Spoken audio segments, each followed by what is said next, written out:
What's up, everybody? It's HBT live with the Straight Up Wrestling Show, guys.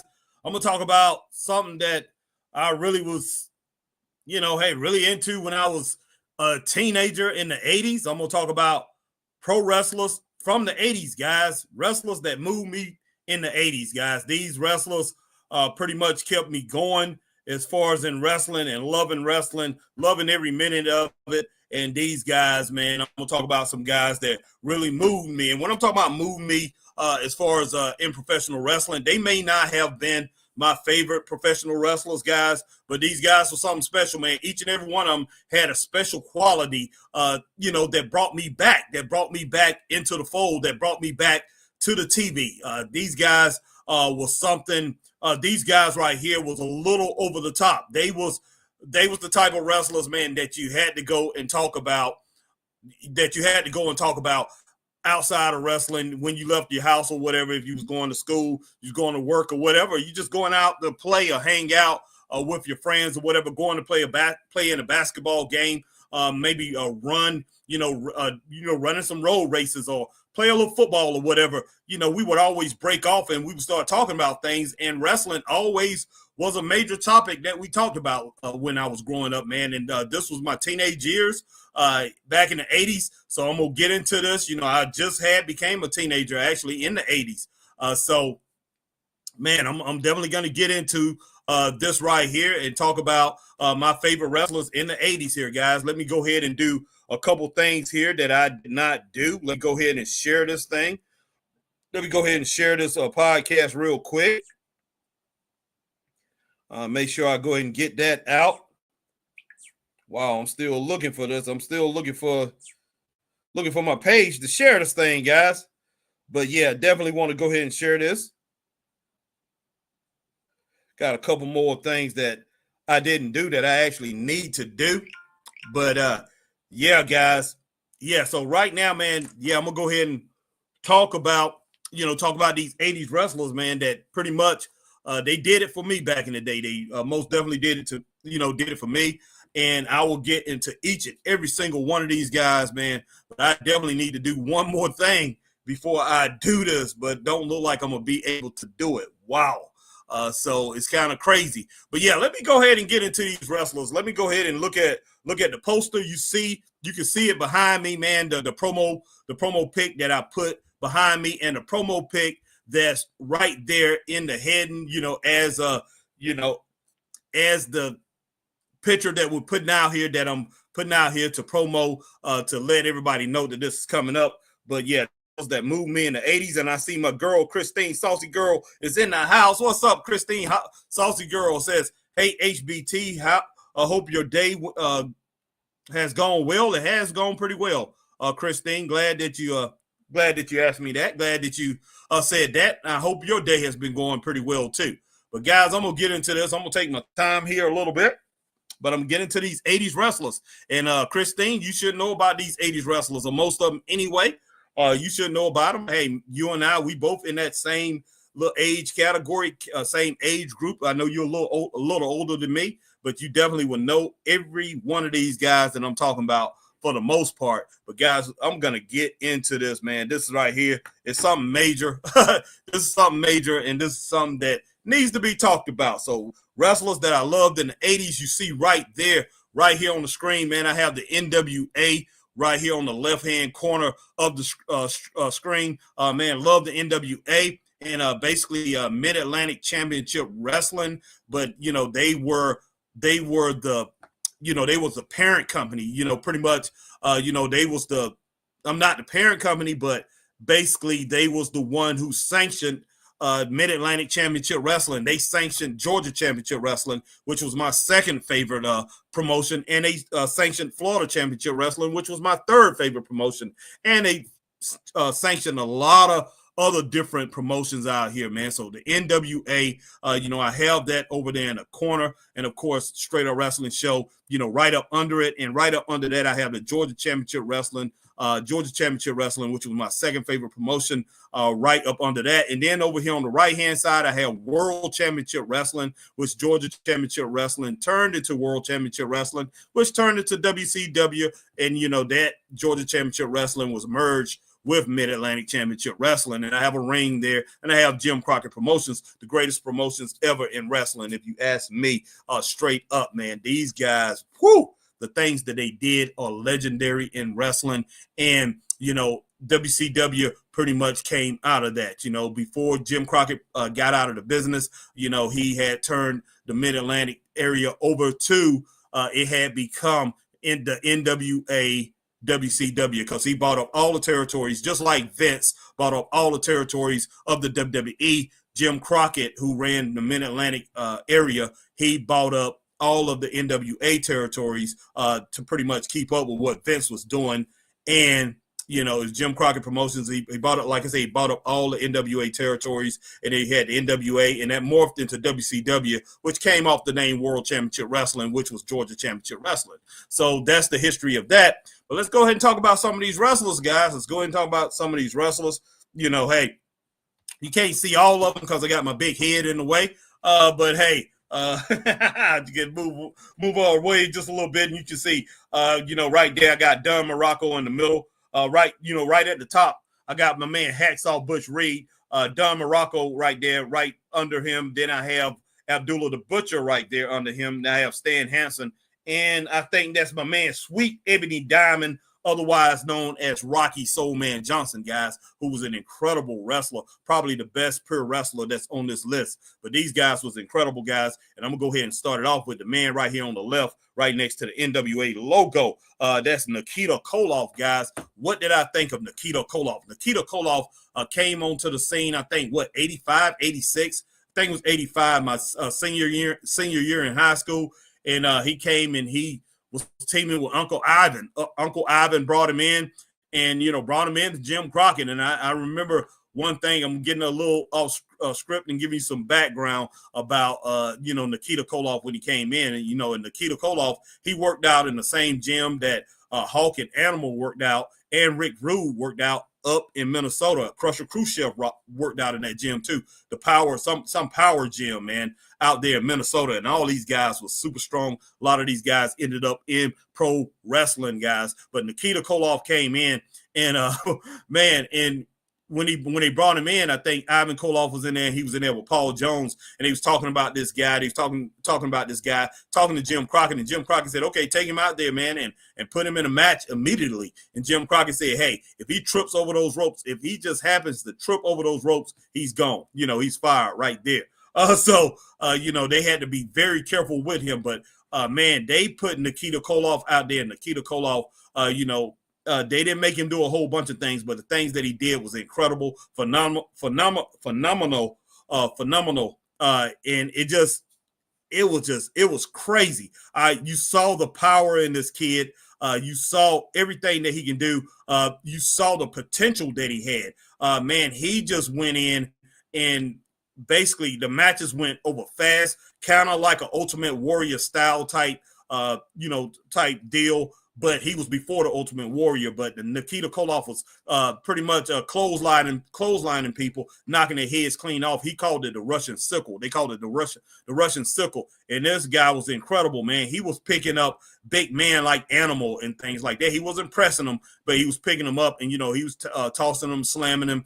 This guy was, man, very powerful and very exciting. One of the first, one of the most intense wrestlers that I've ever seen, and one of the first intense wrestlers. I mean, really intense. There was intense wrestlers before him, like Angelo Moscow and people like that, they just went full charge in the head. Tony Atlas, other wrestlers, man, that had a lot of intensity. But this guy probably had the most intense out of all the wrestlers that I had seen previously to him. But Nikita Koloff had a lot of intensity built up, and, he was a forerunner before Big Van Vader and, maybe Goldberg. And, Goldberg, this guy just had so much built up into him.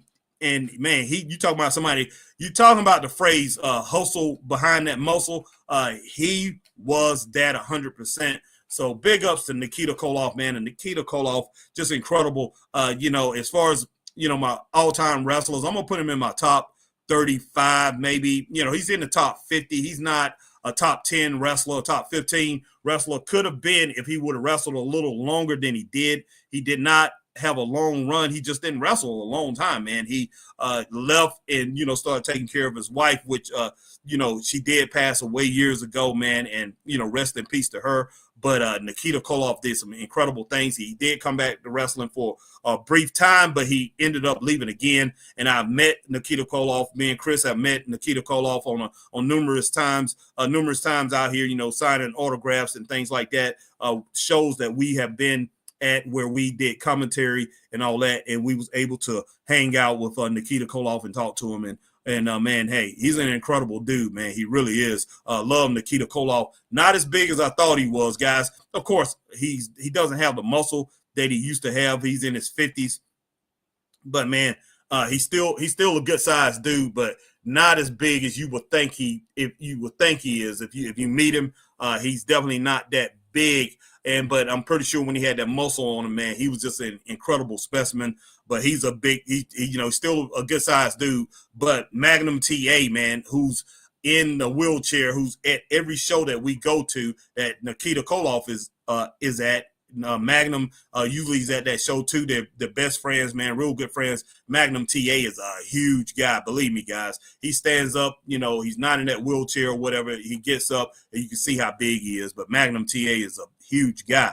All right, guys, let's go to the next guy here on the list. I'm gonna go from the top. The next guy, man, Hacksaw Butch Reed, man. Hacksaw Butch Reed. I think the first time I saw Hacksaw Butch Reed was 1984. It was 1983 when I first saw Hacksaw Butch Reed over in the Georgia Championship Wrestling. That was my 10th grade year. This guy was, wow, man. I just could not believe what I was seeing. This guy was, man, you talking about intensity. Now, he may have been more intense than Nikita Koloff. When I think about it, he was very intense. Actually, the first three guys I'm talking about, Nikita Koloff, then I'm going to go to Butch Reed, Hacksaw Butch Reed, and then I'm going to go to Mad Dog Buzz Sawyer, who's very intense. But Hacksaw Butch Reed, the guy right there in the middle, the one on the top row, the guy in the middle, Hacksaw Butch Reed. Man, he was just incredible. And this is before all the injuries and everything like that. Later on, when he was with Doom, still an awesome wrestler. And, he was known as the Natural, had that blonde hair, had his hair dyed blonde up at, when he was in the WWF. But when he was in Memphis, he was in Georgia Championship Wrestling. Man, this guy was powerful, very fast, very quick, can do so many different things in that ring. I just couldn't believe what I was seeing. I couldn't believe what I was seeing. And I was like, this guy is a threat. Man, he's a threat to any title that he want to go after. And I remember, he ended up wrestling Ric Flair to a 60-minute time limit draw. This guy was something, man. And, I love Tony Atlas, but I have to say this guy had more potential than Tony Atlas. He did not have a more successful career than Tony Atlas, but he had more potential, and I thought he would be better than Tony Atlas. But, injury slowed him down and things like that, and, maybe some other circumstances, but he is one of the best black wrestlers of all time. He's definitely in the top 5, nobody, I would dispute that with anybody. You can throw in any of these young guys that has came up in the last 20 years and try to say, they in that top 5 or whatever. But no, I mean, Butch Reed's spot is locked up. That guy was, man, he was the real deal. He was the real deal. He will lay you out, man. You talking about, I remember when, Pistol Pez Wadley, Rufus R. Freight Train Jones, a lot of wrestlers used to be like, I'm going to hit you with this soup bone. And, they used to say certain things that was pretty much stereotypical of black wrestlers. They would say certain things. But you talking about somebody really hitting you with soup bones, it was Butch Reed. Butch Reed was something, man, and he had all the power behind it. And, one of the first, as far as black wrestlers, that I saw that didn't have to use the head button, didn't have to use certain things that you saw black wrestlers use. This guy, man, he had it all. He really had it all. So big ups to Butch Reed. And we know a little bit later on in, I think 89, 90, he ended up hooking up with Ron Simmons, and they became Doom, which was an incredible tag team. But this guy right here, when he was at NWA, Georgia Championship Wrestling, Mid-Atlantic Championship Wrestling, he was outstanding in both of those organizations. In Memphis, he had a